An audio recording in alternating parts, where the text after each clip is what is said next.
This is just a short video to explain some of the different features of Google Forms. So if you click on New, click on Google Forms, it's still in your Google Drive in a blank form.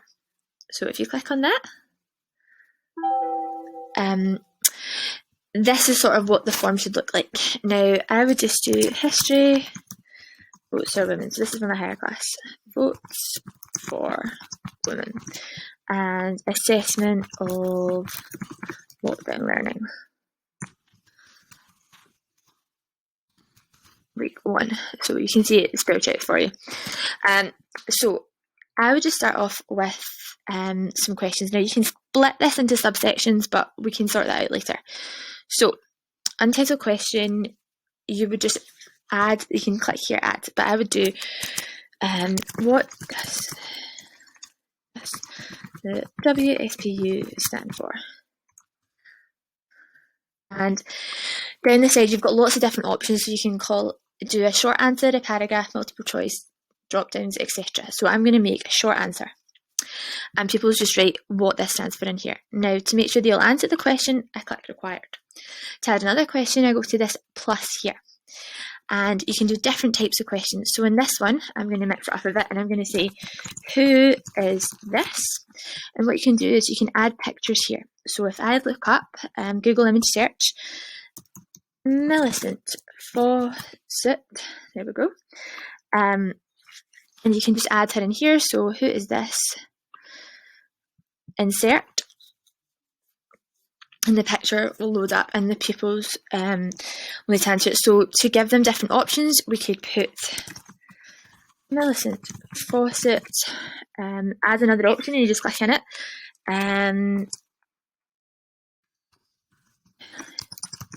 Pankhurst.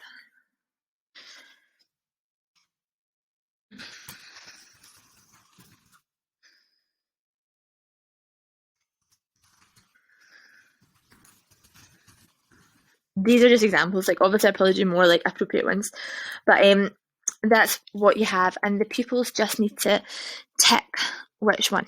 So we then get required, and then you can add another question by just doing this, so add. Now, say you didn't want to do this just as a learning, you want to do as an assessment, you want to maybe do it as some sort of learning thing. What you could do is you could click on this one here, and that brings up YouTube.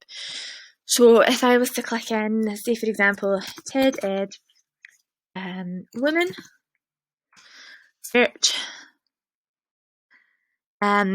So you've got lots of different ones. So let's just do history's worst now, the contribution of female explorers.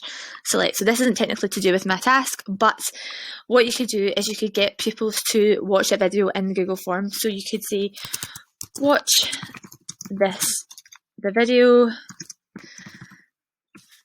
And then underneath you could add questions about the video if you wanted. I'm not going to do that just now, but it's just to let you see that that's something that's a possibility. What I would always do is I would click on the video in actual YouTube and make sure that it's approved by Stirling Council Schools, because sometimes these aren't allowed. If we then add another question, so you can do other questions and you can set them up as grids. So say you wanted to do check boxes. So we could do a question that was, what tactics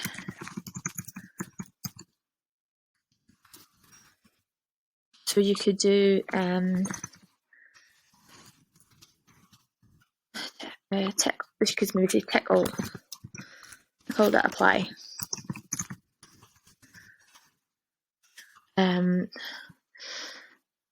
Letter bombs on golf courses. Smashing windows.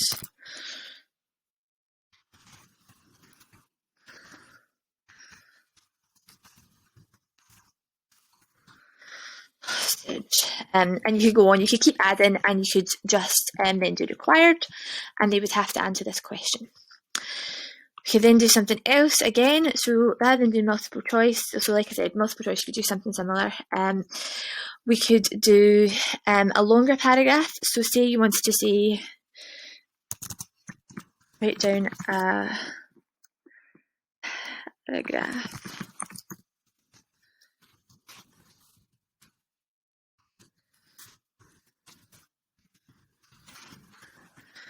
vote, and pupils would have a long sort of section to answer this, and again, required. If you wanted to delete something, you could just click delete. If you wanted to copy something and just change things slightly, you can duplicate. So if we add another one here, and what you can do is say we wanted to do like a linear scale. So you could say, how useful do you think?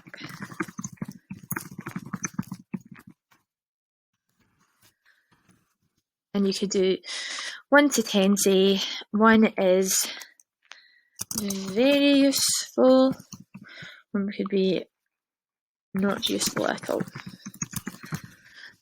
And again, you could required. So another option that you can do is you could do multiple choice grid or tick box grid. So if we were to do multiple choice grid, you usually need to sort of sort it out like this. So row, column, you could, I'll try and sort this out. So you can do a multiple choice grid. So if you were to say blue, green, red, 1, 2, 3, and then that would look slightly differently when it comes up, but I'll show you in a wee second. And again, there's lots of different options, so that's what it would look like. So say you put a question down the side and they had to answer 1, 2, 3. So how many kids in the class like blue? 2. Oh, they could answer. But that's sort of what it should look like. Again, another question, there's lots of different things, so that's just to show you how to delete. There's lots of different ways that you can muck about with this. You can add certain things to it. I do think it's a really useful thing to sort of have a play about with. I'm just going to delete this one as well. Now, there's a few other things you can do. So say, for example, we go back up here, you can see all the different questions and how they're laying out. If I want to change certain things in it, so if you go up to settings, what I would quite like to do is usually I would get the pupils to write their name, but you don't necessarily need to do this because what you can do instead is collect email addresses.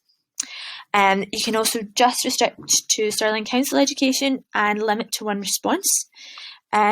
You can allow people to edit after they submit.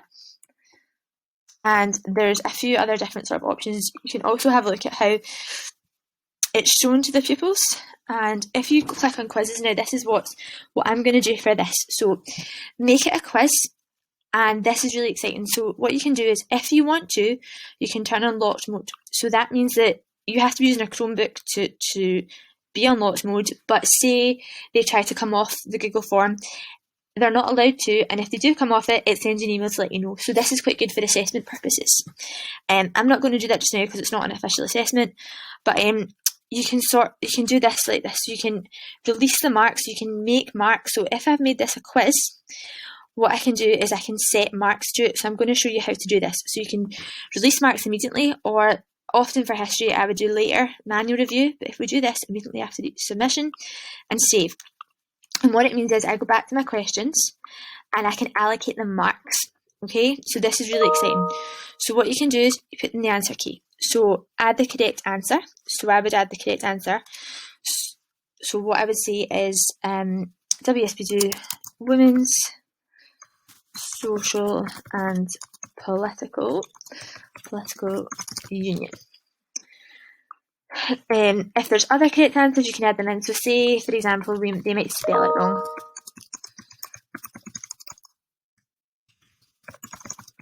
I would maybe do that just to give them some leeway. You can add in other correct answers and then say mark all the other answers incorrect. This is why I quite like doing a manual review, because I can go over what they've said. And if you want to see if this one you can actually like past paper questions you've done instead of just like I've done random questions, you could allocate marks. You could give 2 marks for that. You can also add answer feedback. So well done. You could say something else. You could give them a link to something, and then you just click done. For this one, again, you would just click on the question and you would go scroll down. Oh, don't know what's happened there.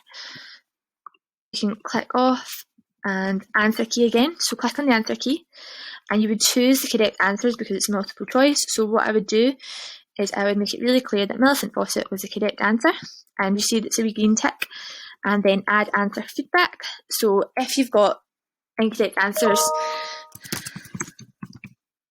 bad luck. And if you've got correct answers, well done. And you can expand on that, do whatever you fancy with that. So save. And you can allocate points to that, so we'll just give it 2 points. And you can go through the rest of the form. Oh, there's a spare question that doesn't even have anything.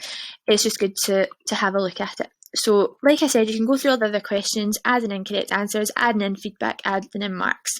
Another thing that you can do is that you can change things. So, if, for example, this is a history one, I might want to add a book. I might want, if it was art, I might want to do that. Sometimes you can upload your own, or you can add pictures. But there's lots of different options if you wanted to make it, like if you're doing a science one. We often do quite a lot of American history, so you can maybe add something and like there's like some 4th of July stuff, there's some Halloween ones. There's lots of different options if you want to make it look a wee bit different. I'll just make it this one, and you can insert this. Then what it does is it updates it, and it changes sort of the colours in the background. If you wanted to make like a McLaren one, if you want to make one specific to your subject. Now, to make sure that you know what it looks like, you can click on preview. And this is what it looks like. So your email address will be recorded. You can see that the pupils can see that it's 2 points, 2 points. They have to watch the video. You can see all the different things there that they need to go through, and this is sort of how it looks. Now, this one obviously was just an example, but you can sort of work it out. There's lots of different other things that you can do in Google Forms, but this is just to make you a wee bit more aware. Now, what would happen is if you want to then find out what pupils have done, you would click on responses and you would have a look at them. So obviously I would then change it, you just click on it there, and that would be your Google form. And I can do another video if you want to have a look at the different responses.